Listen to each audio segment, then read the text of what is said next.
Let's go full steam, okay? I'm recording you guys right now in my glasses. You gotta be loud, bring the energy. 1, 2, 3. Let's go full steam! Alright, perfect. I'm actually gonna take these off because I can't really see. Alright, so my name is Darrell Willis. I'm going to take you all through a presentation to talk about branding. It's a buzzword, right? We hear it all the time. But I want to take you all through an experiment that we took in 2024, and I want to show you some of the results from that experiment. I'm going to talk through some of the examples, but we're also going to do some engaging practice and tactics within the audience. So if you're open to it and you believe that there's an opportunity for you to build more of your brand recognition, why not do it now? And I'll tell you, I do this all the time. I have a camera here, thank you Scott for hitting record for me wherever you're at. I record all the time and I mess up all the time, but I'm going to tell you more about how you can do this on the daily, not worry about messing up because you can have as many takes as you want, but you can get better at it with practice. Let's get started. All right, so a little bit about myself. I currently report to the field services group. So, field services, where are you at? All right, so I report to the field services group with SA-WIN. SA-WIN is a field service management platform for general contractors and home service contractors. I've been there for about a year, so I'm going on about a year. I've actually been in sales for about 14 years. I started out with consumer product goods, made my way over to tech sales about 7 years ago. A few of the key insights that we're going to take you all through today is really about understanding the concept of social selling. It's also another buzzword, right? It's one word, social. It's another word, selling. You just put the two together, there we have it. But we're going to learn more about the importance of building relationships, and we're going to increase your brand visibility. We're going to talk a little bit more about the practical, real-world examples of what you can put into practice today, whether you're on Facebook, you're on LinkedIn, you're on Twitter, X, whatever you want to call it, or you're on TikTok, or you're on Instagram, and putting up those reels. Actually saw somebody doing some reels back here. Good work. All right, we're also going to learn how to utilize your unique strengths. So not everybody's cool in front of the camera.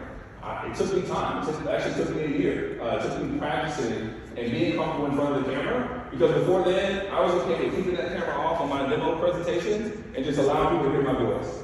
But now, I'm okay with turning that camera on. I want them to see the smile. I want them to see my facial expressions. I want them to see who they're doing business with. Not just what they're coming to the demo for, but who they're actually deciding to do business with. So, a few people actually did some polls. So I'm going to pull out my phone and we're going to talk through this real quick. But if you haven't done a poll, open up the Who app. It's called Google, right?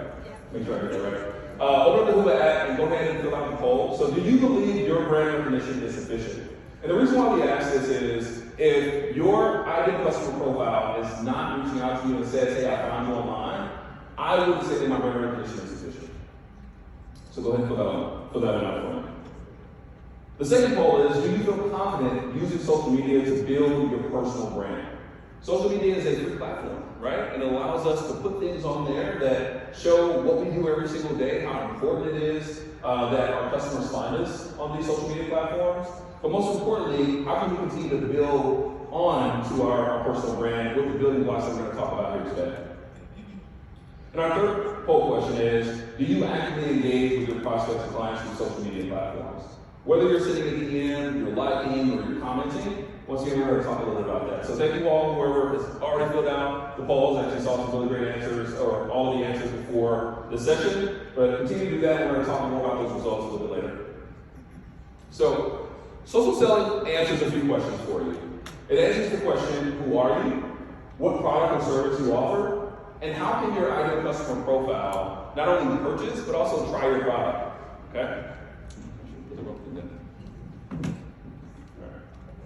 All right, so looking here at the slides here, so a little bit about our social activity over the last year. And if you look at the one to the far left, it shows you that we made over 2,300 impressions with our industry, within our post from LinkedIn. We also grew to over 2,400 followers. And so to put this in perspective for you, SA-WIN has about 100 active customers, somewhere north of 100. Okay? So the fact that we made impressions and built our followers up to 2,400 plus, it shows that we're making an impact into the industry, into the market, and people are actually recognizing the SA-WIN brand, whether you know how to say it or not. Some people say SA-WIN, SA-WIN, Swan, but it's SA-WIN, just in case you're wondering. One of the things that also shows on this third image is how many posts we frequently posted a week. And so we made sure that we posted 3 times a week, and we ensured that we told our audience that we're going to post every Tuesday and Thursday, so they expected it. They actually showed up expecting to post every Tuesday and Thursday. And you're probably asking yourself, why does social selling matter? Here's why it matters. It not only helps you identify and connect with your prospects early on in the buying journey, but it shows them that you're putting in the work to show up for them. Okay? Not just for yourself, and not just showing up on social media just to say you posted, but you're putting together relevant content and relevant materials that they can digest and actually come to you, not only with questions, but answers to the questions that they had prior to even reaching out to you. This also helps you build credibility and position yourself as an industry expert. One thing that we would use quite often in one of my previous roles is we would often call ourselves subject matter experts. And the reason why we would use that is people want to do work with people who are experts. They have expertise in it. They've been studying this for a while. They've been doing this work for a while. And so if you can position yourself as a subject matter expert, and guess what? We're all subject matter experts, right? Somebody picks up the phone and asks you what you do, you're a subject matter expert at what you do. So own it. The third thing that it does is it shortens your sales cycle. By show of hands, who in here wants to shorten the sales cycle? Yeah, not in love with it, right? But this gives you an opportunity, to shorten that sales cycle and build relationships based off of your selling tactics. It also helps you increase your brand awareness and generate organic leads. You know, we talk about marketing all the time, but one of the things within this experiment was how can we leverage the resources that we had in 2024 instead of often depending on marketing to do all the work for us. So we went to LinkedIn, and I'll show you guys some of I'll show you all some of the results from some of the posts that we had here in just a second. And if you're anything like me, you can't sit still. You probably want to look on LinkedIn. Once again, my name's Jarrell. I'm on LinkedIn. Follow me. Okay. Like my content. I appreciate it. All right. So a few of the examples of how you can be a brand is showcase that expertise. We either do demo presentations on the daily, or we handle phone calls, right? Whether they're cold calls, whether they're inbound calls, but showcase that expertise. I'm not sure how active you all are on social media, but there are already sales reps that are showing the process of a cold call. They're already showing the process of one of their customers deciding to move forward with the software. They're also sharing stories, which we're going to talk about here in just a second. But one of the things you can also do is engage consistently. Sometimes it's not just about you posting, but it's showing up online and showing your ideal customer profile that you care about what they're doing online. Some of our contractors post on LinkedIn, they post on Facebook. One of the things that we continue to do is we at least want to do 10 to 20 likes and at least comment 2 to 5 times on their posts wherever our customers are. And the reason why we do that is, once again, we're showing up. We want them to really look at us and say, hey, I may not be close to you because you're remote, right? But if we were in person, we know more about you, right? I feel like I know you. And that's really what we're getting at. We want them to know us before they even pick up the phone. We always say create value, right? What does that really mean? Well, creating value is, what are they looking for from you online? What questions are they initially asking when you get them on the phone call, right? Some of your cold calls are asking questions that you probably hadn't heard in a while. But if you look at the trends of what those questions look like, you'll find that you can actually build a resource for them. Whether it's a visual aid or an infographic, whether it's a short 2 to 3 minute video, or whether you're really into doing some long form content and sitting down and doing a faceless YouTube video or a faceless video that you can put online. One of the things that I always share is that be personal, be authentic. I mess up all the time, okay? And what we actually did is we turned those into bloopers, which I think some of you all have seen some of those bloopers on LinkedIn. And the reason why we do this is we don't want them to think that we're a robot. We're human, just like them, right? We mess up, we make mistakes, but being authentic and showing that we're human allows us to get more engagement from our audience. We also want to leverage our visual identity. So for a lot of the industries where we pair up, whether you're in beauty or whether you're into fitness, right? You can actually pair those up with some of the things in which you do. So around trade show season last year, I did a video of me coming from the gym, running outside, and saying I was getting ready for a trade show. You may have seen some of those funny videos where they say, okay, hey, this is what barbers do in the gym, or what certain industries do in the gym, and it's very specific to what they do. So we did that one, and we wanted to leverage that visual identity because I do like going to the gym. Why not turn the camera on and show a little bit about what I do there? And the last thing is network strategically. Partnerships are a huge thing for every single business, right? Each of you have the opportunity to build partnerships, network with associations, network with influencers within your market. So be strategic about reaching out, sending direct messages, leveraging the opportunity to say, hey, I'd love to bring you on to a call with some of my clients. Or maybe we sit down for 30 minutes and we talk a little bit about your association. I've done this 3 or 4 times in the last couple of months, and it's really provided us with a lot of return, understanding more of our industry and what our contractors are actually doing, and some of the updates in the market. So here's a little of my sample work. Once again, go to LinkedIn, find all these videos. But you'll see the difference in these videos. One was geared towards the holidays or to a special day, right? You got donut day, you got your favorite animal day, right? You have all these holidays where you always want to engage some form of content around that holiday because people are expecting it, right? Merry Christmas, Happy Holidays. Thank you guys for being a customer of our brand. We really share in our appreciation because they're probably not getting that Christmas card from you. But why not do a digital Christmas card and create a video like we did with us in there? We also like to show some of the updated features, right? As you all get updated features within your platforms or your software, you want to provide some updates that drives excitement, right? I want our customers to be excited, right? You want your customers to be excited about what you offer, right? So you can drive some excitement by showing them some of the updates that they can be really excited about. And then as I talk about those bloopers, right? I kid you not. I didn't like it at first, but it started growing on me because it reminded me that though I make mistakes and I laugh about it and I joke about it and I dance and I have fun, it's okay for people to see that side of me too. There is a self-professional side where I can keep it super professional and add value to that call in that area, but they also understand that there's a personality that lives within me that I also want to be able to express, and I do that very well through our bloopers. All right, so you're probably asking yourself, what type of content can I do? Now, by show of hands, does anybody do any social media posts right now for their business unit? If you don't mind me asking, where's your hands? I saw some hands. Back there in the back, what do you do for your social media content? Yes, sir. You, sir. Yeah, I'm with DRS, so it's not posts, but more like with DRS, it's not necessarily posting, but every so often in the Facebook groups that either we created or have joined, there's folks that are asking about some part of what we do. So I'm making sure to interact with their posts, tell them that I messaged them, and slide them into the DMs a little bit by giving them a call to action to hop on the call. That's awesome. Thank you for sharing. Who else?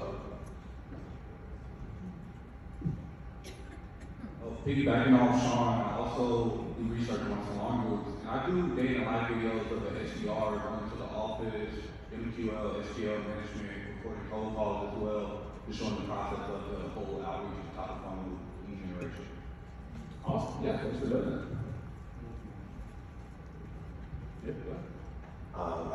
Actually, something we do, I like to just a couple times, maybe once or twice a quarter, we'll post something funny. Yeah. It's something that's obviously related to what we do business-wise, but a funny GIF or a funny video that I saw, on the internet, I'll just repost that and then put a business link on it. Okay. Awesome. Thank you for sharing. So just with those 3 examples, we saw that there's variations in the work in which is being done on social media, but each of them have a purpose in why they're doing it, right? It's to generate more brand recognition, brand awareness, but also to do something that's funny and engaging that makes our customers laugh, right? So we start thinking about the type of post that you all can leverage. Long-form content is your in-depth post where you can educate, but it's very similar to your podcast. Or let's say you do a demo presentation, right? And it's for an hour, you record it, why not upload it online to give customers an idea of what the experience is like, whether they find you or not, okay?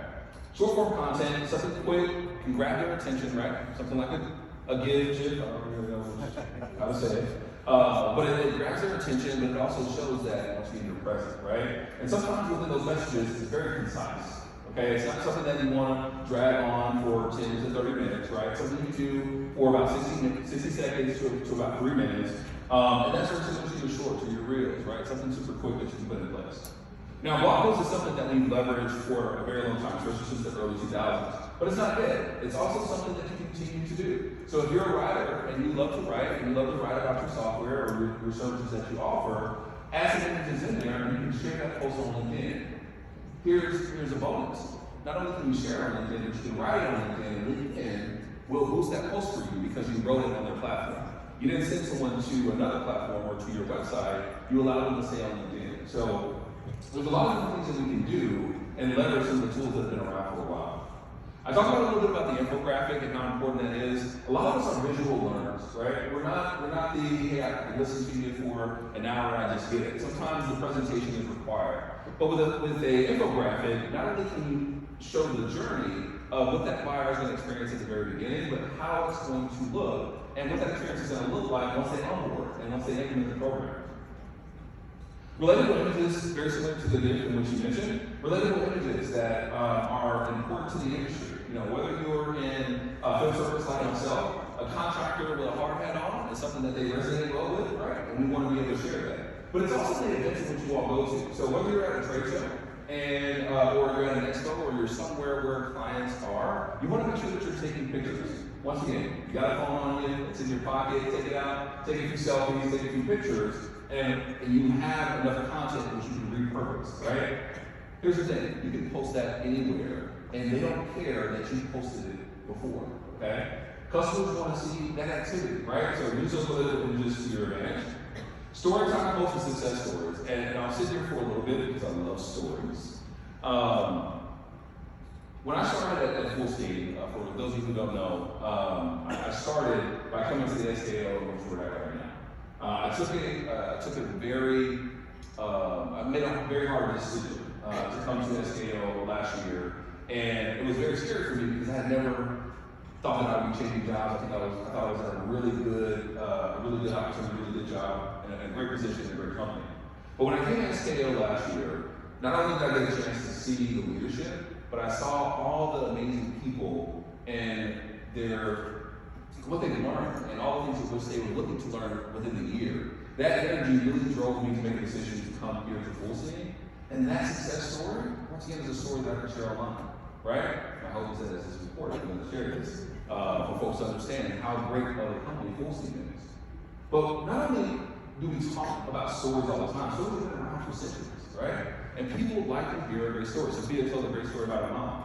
I remember that same story from salmon, right? Probably a little bit more than all the salmon training, but stories resonate well with us. And so if you can tell a really great story, your customers will not only look forward to hearing more stories from you, but they'll look for you as that person that I can depend on that's willing to share more of that vulnerability, of sharing more of who they are, as opposed to what they offer, okay? Remember, a lot of people do business with us, not necessarily for the product or service that we offer, okay?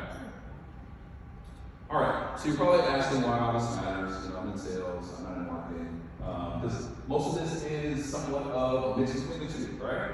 We want more leads, so we can work with more leads, but we also understand that we have to do work to get those leads in, okay? So why this matters, and some of the statistics that we brought from LinkedIn, is any salesperson that is doing social selling, 54% of those are more likely to hit their quota or surpass their quota than those that don't, okay?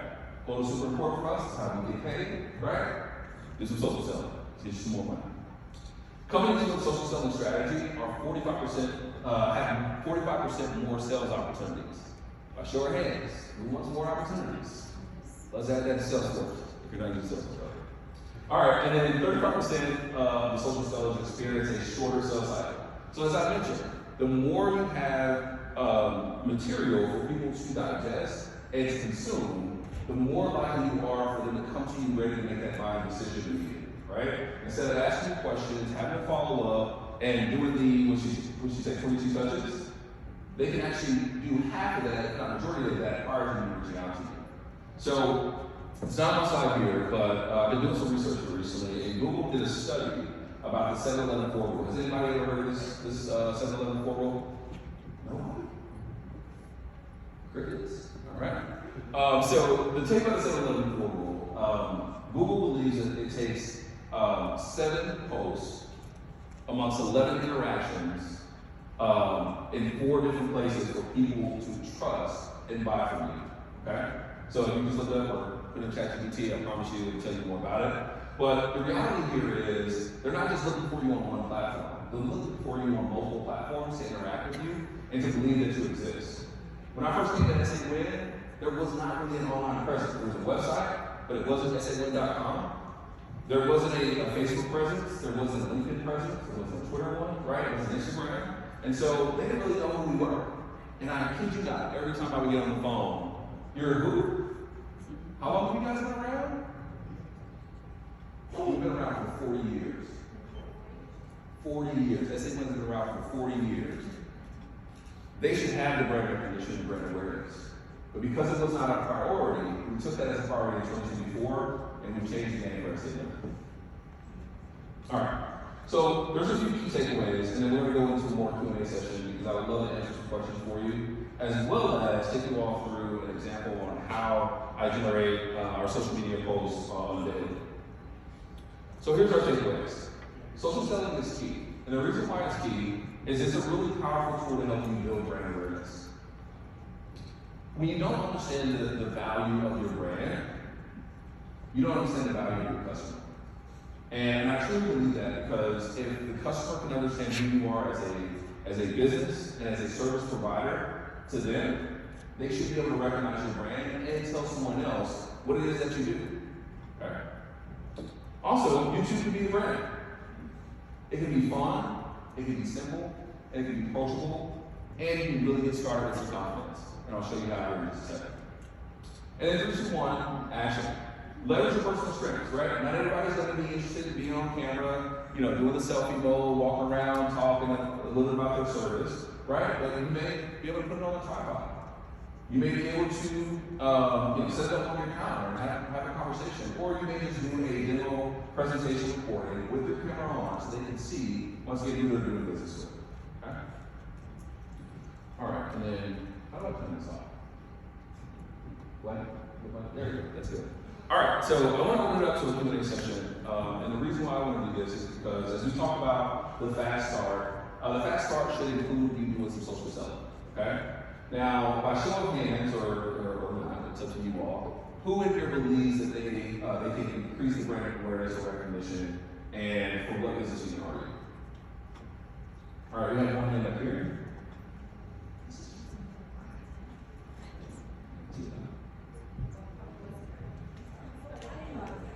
I didn't know I was there. Yeah, I'm sorry. I'm the auto repair, all 4 of the business units. So we're gonna be working on all of this for all of them. Gotcha. So you all don't currently do any posts at the moment? We don't do a lot and we don't do regular, no. Okay, gotcha.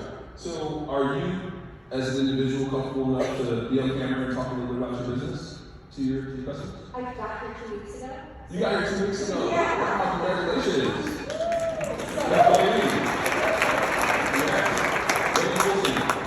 So that's a yes? Eventually. Eventually. Gotcha. So one of the things that I'll challenge you on is there's obviously somebody at your table who's been there for longer, right? Absolutely, yeah. Sit down with them, interview them, record it. It's that simple. Okay. Because you're so new, you're very similar to a customer, right? Ask the questions that you believe a customer would ask. Or because you're not as knowledgeable about the service that they offer, once again, it's so valuable because you're coming very similar to the seat of a prospect or potential customer. So sit down, record it, put it on your iPhone, turn it on shade mode, and Who's ready? here's also the beauty. You don't even have to edit it. People are looking for the real identity, the organic part of you. They're not looking for the huge production, okay? Yeah. So sit down, record it, ask some questions. I promise you can leverage that content for a good 2 to 3 months, right? Piece it together, add some stuff in there, put some shorts in place. Once again, I can show you how to do some of that stuff. Fantastic, thank you. Awesome. No problem. All right, who else is there? Some hands right here. You can see it right behind me. But I'm with the auto industry as well, auto flowing to be exact. And as a supporting character in the auto industry, what do you think is the best way that I can start my approach as far as like attacking social? Does that make sense? Repeat it for me one more time. You were a little low. Yeah, so as a supporting character in the auto industry, Yeah. I wanted to figure out what do you think the best way I can start my approach as far as attacking social media? So I would say go online and find where your customers are. So whether they're on Facebook, LinkedIn, Instagram, Twitter, I was talking to somebody earlier, and they said, well, their customers are primarily on Instagram because they do a lot of posts to promote their business. They promote, promotional items or promotional, let's say like a happy hour or something like that. So find out where your customers are, and then look at the content that they're already putting out there. And once you realize the content that they're putting out there, what ways can you repurpose that? So another hack is you don't have to create any of these videos, okay? If you've seen this before on YouTube where somebody puts a green screen behind them and it's the content in the background, Yeah. right? And then you're just a talking head to kind of explain to them why this is important to you, but also why this is important for them to listen to what you have to say. And I think that's a really great stepping stone, especially if you're not, you don't have the ability to create that content because you're still, whether it's fairly new or you're supporting cast, but take some of the material that's already been out there, repurpose it, put it on a background of your green screen, talk about it, do it short, and you can continue to do that consistently. I promise you'll drive some business for you. Thank you. Yeah, no problem. We have one here in the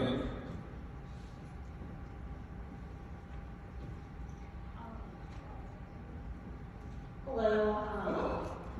I'm with NetPark, so we do a lot of parking software, and I do some of the social media. But what are some good resources to help with these? Create some of these videos. Editing. Creating graphics and things like that. I currently just kind of use Canva, but are there other resources or tools that would help with that? So I would agree Canva is a really great tool. We don't have the pro version of Canva. That may be something that you're willing to invest in. I'm not sure if it would be that reimbursed or not, but we use Canva Pro. Another one that I would say I use is CapCut for editing some of the videos. Now, CapCut is part of this whole band, so I don't know if it's available now or not, if it's going to be available for the long term.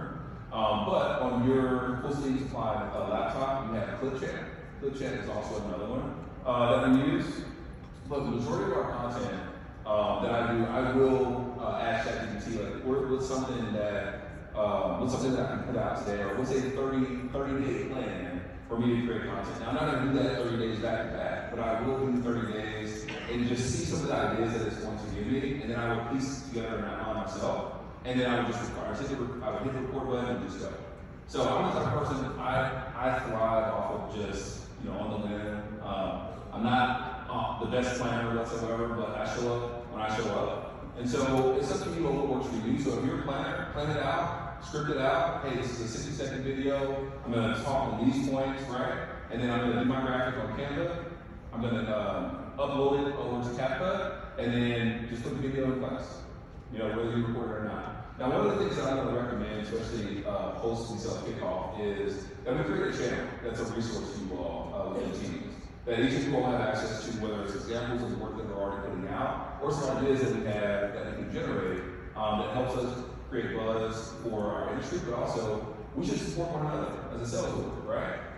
If you see that somebody's posting something on LinkedIn, it does not cost you anything to like it. It doesn't.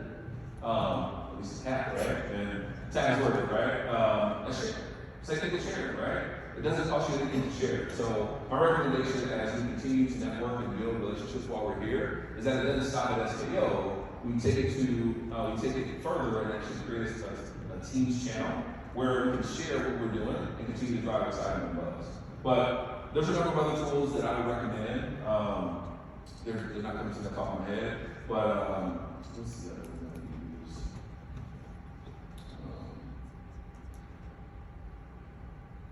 So I use Notion. Now Notion is not a tool for creating videos, but it's how I keep everything organized. Because sometimes I'm on my phone, and sometimes I'm on my laptop, right? But I want to be able to have my material in both places. And so I use Notion.so, it's a free license, so feel free to use that. But it just keeps everything organized, and the cool thing is, once I create a video, I can always go back to that video that I created and come up with some other ideas. Okay? All right, we got another question. Thank you. It's a great question. All great questions.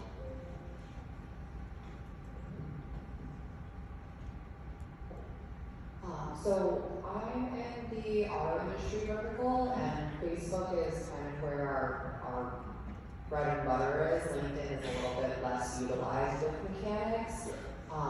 If we were to do, say, like an introductory video for certain team members that our customers are going to be speaking to, how long would you suggest they would be, and what would you be putting in those introductory videos so that we can be more personalized to leads that come in through Facebook?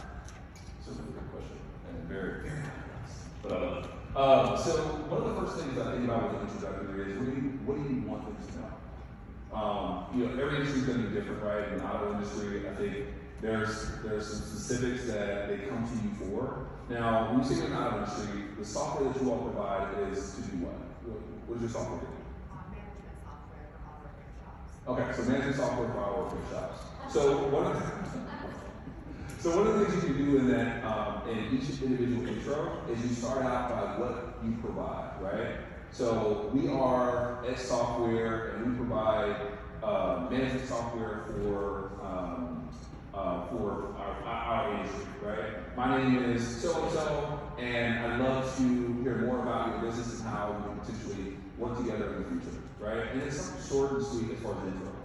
Now, as far as intros to the business, it's a little bit different, right? Because we want to be informative, but we also want to be entertaining, right? And so what you can do is you can pair those videos together where you're doing your personalized intros with each rep that they're going to run into, but then you also have that in between that intro of your software or the service you provide, you're also piecing together a few of those intros, right? So it's really a hybrid of the two, as opposed to just doing one or the other. Does that make sense? Awesome. You have a question? Yeah, sorry. Oh, this is hot. Okay. I'm someone who never posts anything. I think the last time I posted was when my 6.5-year-old was 7 months old. So, how do you find the balance? How do you balance it, right? Doing your social selling and then all the other things that go into moving your prospects to the pipeline. Do you block time? Do you and how often is too often to not be super spammy? Yeah, really good question, and I commend you for being honest that you haven't posted in so long, because at the end of the day, it's not for everybody. But one of the things that I would say I remind myself on is it is about blocking out that time. So every Tuesday and Thursday at 10 o'clock Central, I block out that time to do some form of social selling. Every single Tuesday and Thursday. Now, here's the thing. Does it happen every single Tuesday and Thursday? No. The stuff comes up. Somebody wants to do a presentation. But I block off the time, and because I do it every Tuesday and Thursday, it's now like clockwork. I don't even have to worry about 10 o'clock coming. I prepare myself for it. And so, once again, I'm going to reference Sophia, but in her time blogs that she talked about, that should be what you're basing your day off of, right? Like, that's your brain, right? And if your brain is reminding you that, hey, we got to do some content, right? Or we got to record something, or you know what, hey, this demo that's coming up, I'm going to record it, and before I record it, I'm going to ask the customer, hey, are you okay with me recording this and posting this on YouTube so that not only can you see it, but also potential customers can see it in the future? And they're most likely going to say yes. Every single time I've asked, they say yes. And so when we put it online and you start to see those views accumulate, you realize that the work that you put in one time is really going to continue to do work for you 24/7. So it's really about seeing the end result, right? Because oftentimes we're like, man, I got to record this. Like, man, it's going to take me some time. But ultimately, and I consider the social selling as a 24/7 sales rep. It's you when you're sleeping, right? It's helping you generate more content and more of those organic leads. You have a question? There's one right here. Right here. Okay, over here. Hi, this is Julie Kirby, my team here, and we've been using LinkedIn more regularly than the last probably year. And I will say that I have a hard time finding the time, but I love the schedule feature. I will get on LinkedIn twice a month. It's really not regular, but as long as I'm getting on twice a month, I can schedule those posts and know that I don't have to worry about it for another month. And if I want to add something additional, I can, but those analytics from being consistent really make a big difference. Yeah, I would agree, and I appreciate you mentioning that, because that was one thing I wanted to make sure I mentioned before we ended here, is it doesn't have to be all right, hey, I just finished my content and we post it. Right? There are a lot of tools, Hootsuite, Buffer, Later. There's an internal tool that we have in SMU called iOil that we use to schedule all of our posts. And so that's going to be key, especially because our day doesn't stop, right? Just for us to create content. We create the content, we upload it, we get our captions, we get our tags, and then I'm done with it. And I know the system's going to continue to do what it's supposed to do, which is post our content in these number of channels. Right? So you're absolutely right. Whether you do it twice a month, or you do it, multiple times throughout the week, you can really schedule it out for as long as you want to. And then as things come up, right, updates and enhancements in the software, let's add that in there, right? Or hey, we're going to a trade show in like 2 weeks. Let's let the users or the attendees know that we're going to be at this trade show, right? But you still have your organic content that's posting however frequently that you all want. And we just found once again, LinkedIn says this: if you post 3 to 5 times a week, you'll get more engagement, you'll get more followers. So 3 to 5 times a week is kind of your guide to make sure that you're posting 3 to 5 times a week. What's up, D? So I was asking with all the different types of social medias that you have, how LinkedIn seems to be a focus, but which one do you think would drive the most traction with all of the different medias that we have? The most what was that? The most traction from customers. What would be the top 3 social medias that you would suggest to post instead of LinkedIn? Yeah, so I think it will vary based on the industry, but I think in general speaking, I think LinkedIn, Facebook, and I'm in between TikTok and Instagram just because all the stuff that's happening with TikTok. I want to tell you TikTok, but then the reality is if it gets banned, then we can't post on that platform, so we'd have to go over to Reels. But the reason why I say TikTok is TikTok is going to give you much more engagement. Who's Scott at? Scott actually showed me something a little bit earlier today, that when you use your tags and use them effectively, you start to see your views go up. And sometimes those views, there's not necessarily a call to action, right? But if you're running this for your business, and you're running this for the business unit, you want to make sure there's a call to action. Add some links in there, right? Add a, in your bio, whether you're posting from your personal page or from the business page, add something in your bio that shows them the journey that you want them to take, right? It's not just, hey, this is who we are, but this is the journey that I want you to take. You want more information? Click this link. You're interested in a demo? Click this link, right? And then there's a number of other tools like Linktree and all these others, but I would say those are going to be my top 3. There was another one I saw on the report. But yeah, I'd say those are going to be my top 3. Let's go back here. Okay, we'll go back here. Sorry. I'm going to talk about, and I want your opinion on the elephant and the donkey in the room. Sure. Because social media has become a cesspool of politics. Yeah. And it doesn't matter what you are posting, everything has a political sway on it. So what are your recommendations for either stopping it before it starts, creating benign content that isn't even going to draw into that, or when it does start to make that turn, do you hold the content and abort mission? What are your thoughts on that? Yeah, so I agree there are a lot of topics online that makes us a little uncomfortable, right? Especially politics. And I'm not here to tell you exactly what to do, but one of the things that I've seen as well as what I've experienced is the more things you like for the type of content that you want to digest, the more it will be shown to you. And the same in the inverse, right? If there's content that's being shown to you, you could actually suggest that you show it less.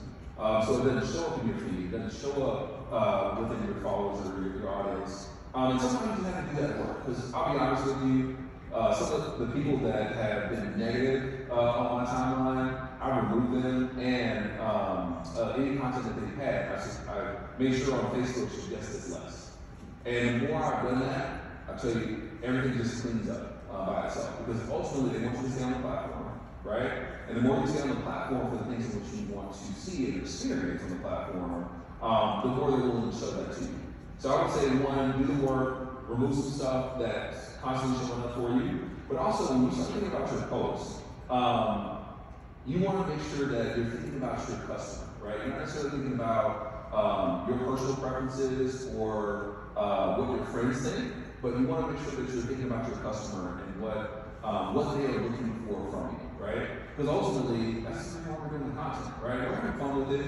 We want them to engage with us, but we want to make sure that we're putting something that's of value to them online and not just doing something where we're talking about, our political views or our beliefs, because that can get wishy-washy, right? It can be a little uncomfortable.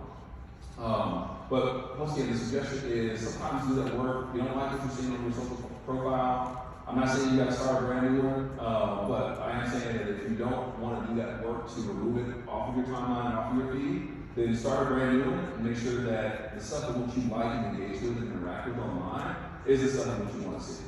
Because that's just been my experience. I don't know about the rest of you all, but that's just been my experience where I just had to clean it up. Does that answer your question? Or? Kind of. Kind of.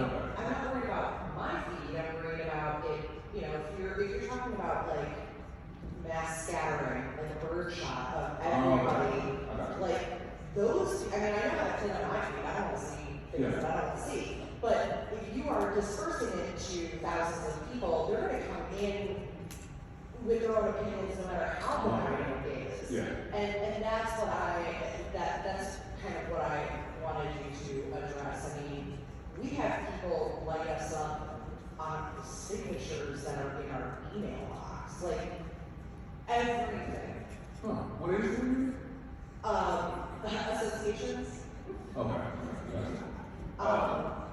And so sometimes even the most innocent things, people find to be,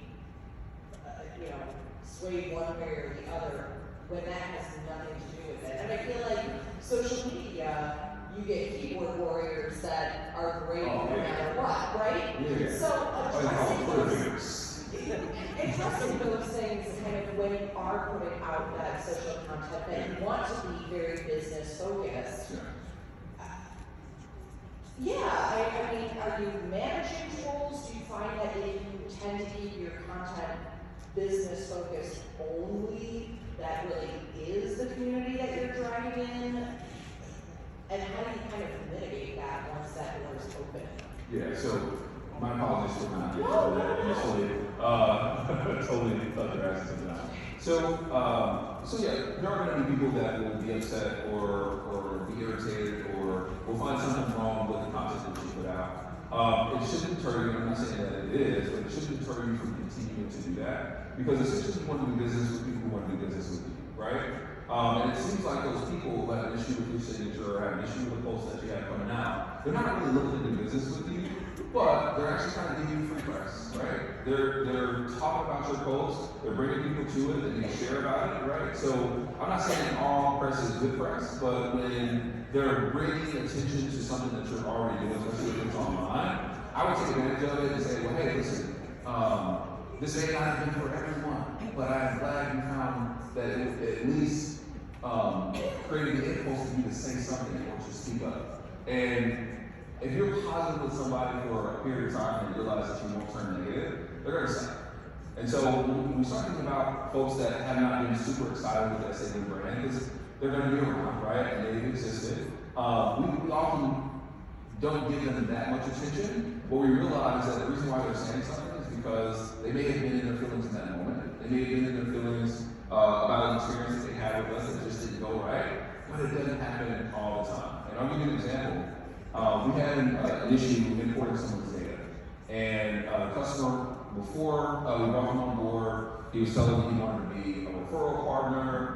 He wanted to build a larger partnership with some associations that we're in, and it was great. It was all great. But then when we had an issue with importing his data, now SALIN's not a fit product, right? It's not going to work for him. Well, it was just that instance, right? And he went from being super supportive to being, somebody that will never probably do business with us ever again. But I know that that's going to exist, and so I don't put too much pressure on myself to know that, hey, I have to resolve that. That experience was kind of out of my hands, right? My goal is to sell you on the product and what it can do and the value of the product, right? But ultimately, if he had a bad experience, We rectified that, we had some conversations with him, but the reality is he's not gonna go back online to fix what he said. So we kind of have to just eat that and just kind of move on. But we do realize that that's going to happen, and we just either have to solve it internally with our team and say, okay, hey, what issues can we resolve today that can help us not run into this in the future? Or, if you're anything like me, I make a joke out of it. And it's fun because whether it's him or whether it's another Tim or another Todd, down the road, you're going to run into this again, right? But you have fun with it, listen, Todd. Sounds like you're having an experience like a previous prospect we were working with. I apologize that you're having that experience, but you know what? I can help you find somebody else if you want. We're still on the phone. What you want to do, right? Once you just have fun with it, play with it, and don't allow them to dampen the mood or keep you from actually engaging more with those customers you want to do business with. Did that answer your question? It did. All right. Awesome. There was one more over here. Go ahead. I promise. Another question. I'll do for you. You're good. I got plenty of time.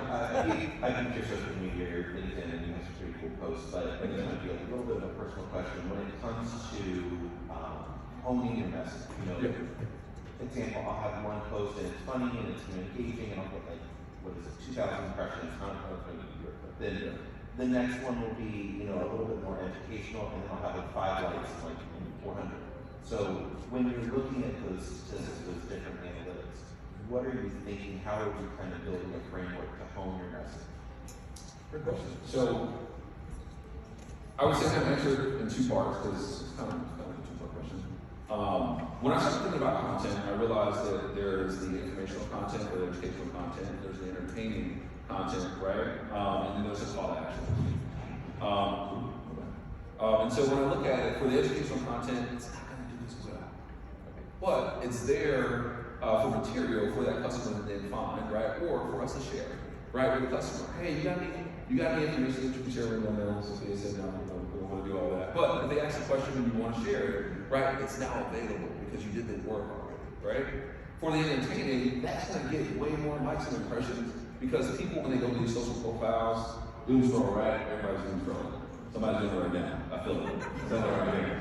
But as you're doom scrolling, right, they're looking for something to make them smile, make them laugh, right? To feel human, right? And so when I look at my posts and I'm really trying to think about the engagement that we're having, majority of it's going to come more from how can I be entertaining.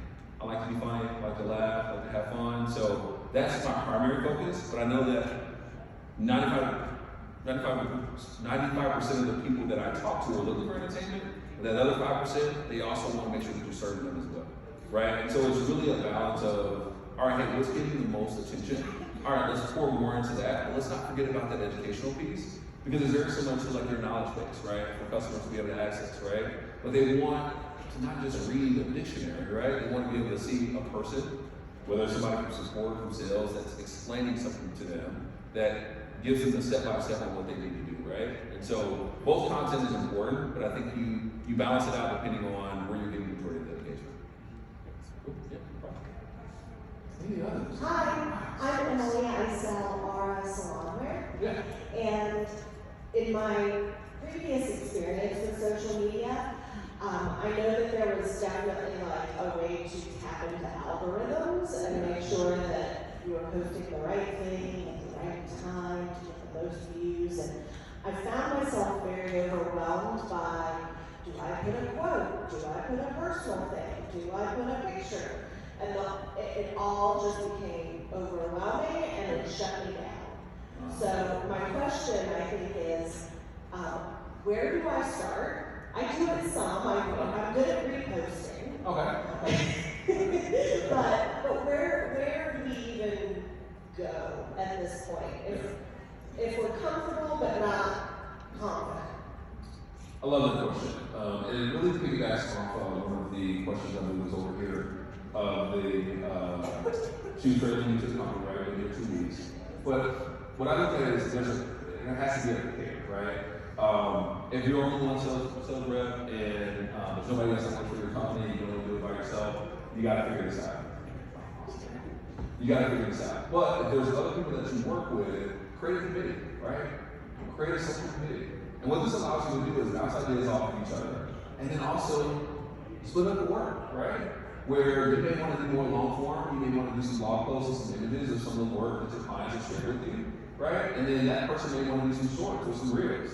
And now you have content that's being placed in two areas, right? That's generating buzz and brand recognition for your business. So that would be my suggestion. Find somebody within the business that they're always having phones out, they're always want to take selfies when you guys are around. And I'm sure there's somebody within the org that does that, right? So find that person, say, hey, let's create a committee, let's meet maybe once or twice a week for about 30 minutes, and let's talk through our strategy on what we want to present to our customers this week. And then even if you, during that period, right, you build out an outline and say, hey, this is what we want to achieve over the next 30 to 60 days, you'll realize that you're probably not going to get all of it done, but it just requires you all to take one step after the other, right? And then once you take that first step, you realize that it's not as hard, it's all about being consistent. That's the reason why I brought that time off every 10 o'clock, Tuesday and Thursday. Like clockwork, there is some form of content being generated, whether it was scheduled with a prospect, or whether it was something that I just went to my outline and said, all right, hey, I haven't done this video, let's go and record it, let's hit record, hey, I'm gonna set 3 times, 4 times the charm, right? And then just record it. But none of it, once again, has to be perfect, okay? We get this analysis by paralysis. Oh, what if I say this wrong? Or what if I mess up? I'm reading this book, and I know this is kind of a long answer, but I'm reading this book, and it's called Chasing Failure. And one of the things that it reminds me of in this book is, oftentimes when we chase success, we find ourselves getting nervous or anxious because we don't know what that success looks like, right? We want to achieve it, but we don't know what it looks like on the other side. But one thing that we're reminded of is when you fail, probably quite a few times. And if you're seeking failure more than you're seeking success, you'll realize that you'll lessen the nerves, you'll take the pressure off of yourself, and you'll start taking action, right? And you'll start to see that consistency play out over time. Would love to suggest you all listen to the audiobook. I don't read all the time, but listen to my audiobooks. It's a great book. A lot of great stories in there, but yeah, that would be my recommendation. What was the name of the book? Alright, it's called Chasing Failure. I'm just going to also work with, where we at? Kind of part, right? Oh, okay. That's kind of part. I love the question, so I just want to follow up on that, and curious to know your thoughts in regards to like strategy towards like branding, marketing, engagement, because I think social media falls into several different buckets, right? Yeah. So as we look at like the North Star as far as getting new customers, I think the strategy that I see is really like what's your alpha game, and it's really to leverage the engagement to gain new customers. Yeah. So from your perspective, if I start in regards to focusing on engagement and branding, like what would be like a cadence in social environment to like do that? So what's the cadence like from start to finish? Start to finish. Okay, gotcha. Focusing on new customers.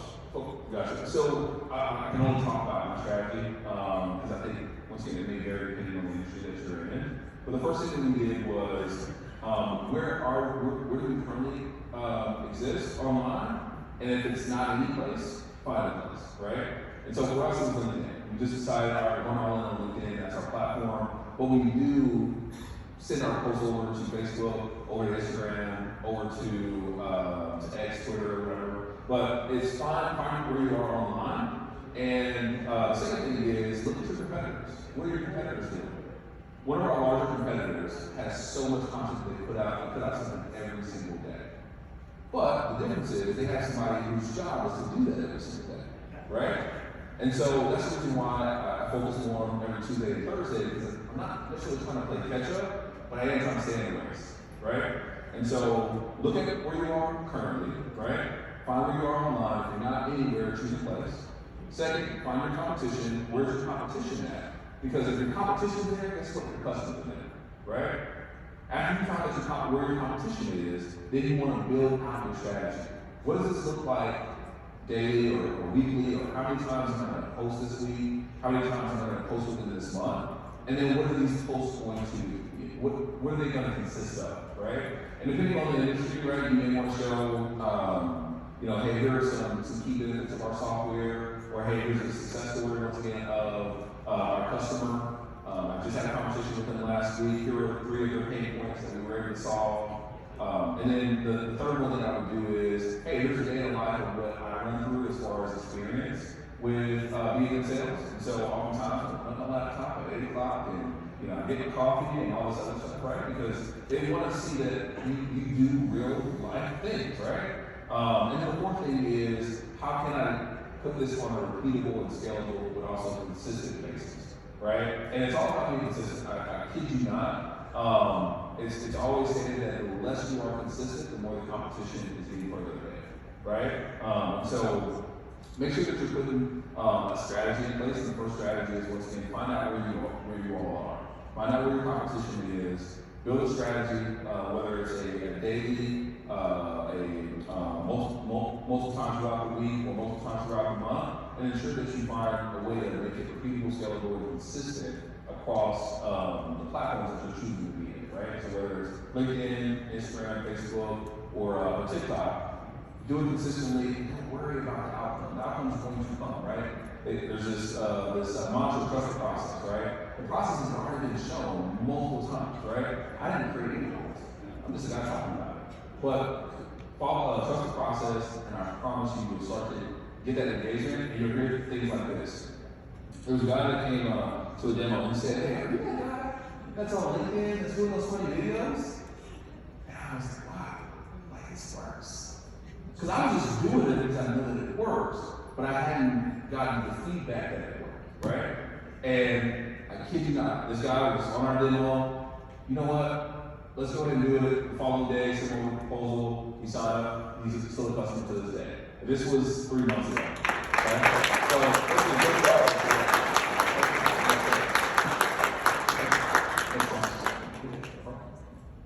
Any other questions?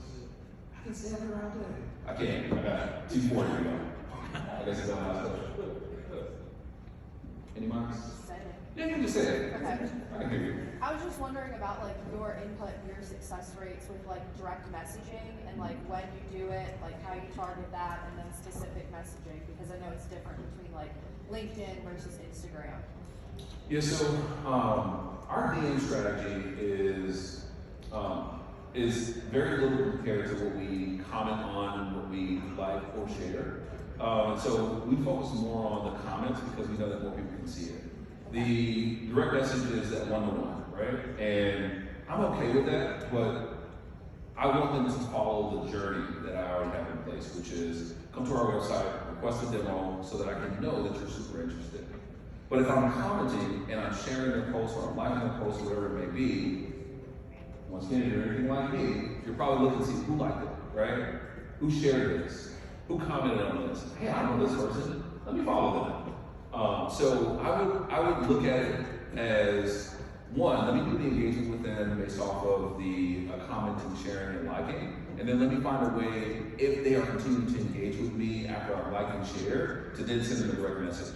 But going straight to a direct message, I would say it's going to slow things down for you because ultimately you're trying to cast this wide net as opposed to just saying, hey, I want to go for this one person at a time. Okay? Thanks.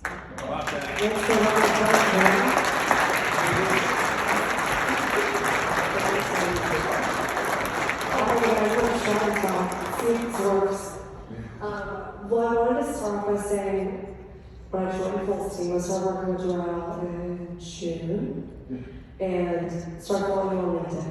And I was so blown away by his engagement and his effort and how much he wanted to reach out to customers, the community, and the industry that he was selling to. So we just thought you'd be an incredible person to come on stage and teach this amazing audience. So thank you so much.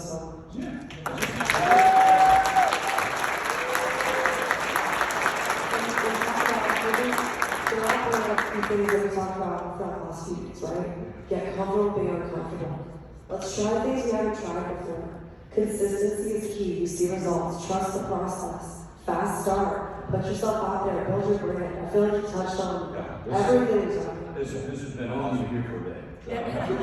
Who knew that this is going to be the presentation? Remember this book right here? Tomorrow, if one of the first things you have to learn is going to do better, do more, or start, continue, but it's not so long. This is incredible. Huge round of applause, right?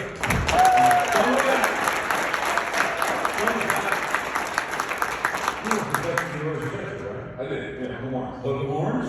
And if you check his bio, which I'm sure you've done by now, we would have film studies. Yeah, Right? I mean, how amazing your passion and your background and what that taking the business. I'm blown away. Thank you for sharing this. And I didn't say this earlier or yesterday, but if you think about something for next year you want to share and be part of, talk to your leaders, because learning from each other is the best thing we can do. So fantastic. 100%. Thank you. Oh, we have a 5 minute, it's not a break. 5 minute quick turnaround because we have 2 more leaders that we have to share small stuff. So 5 minutes, and we'll get the music on a little bit. So 5 minutes, quick. Thank you.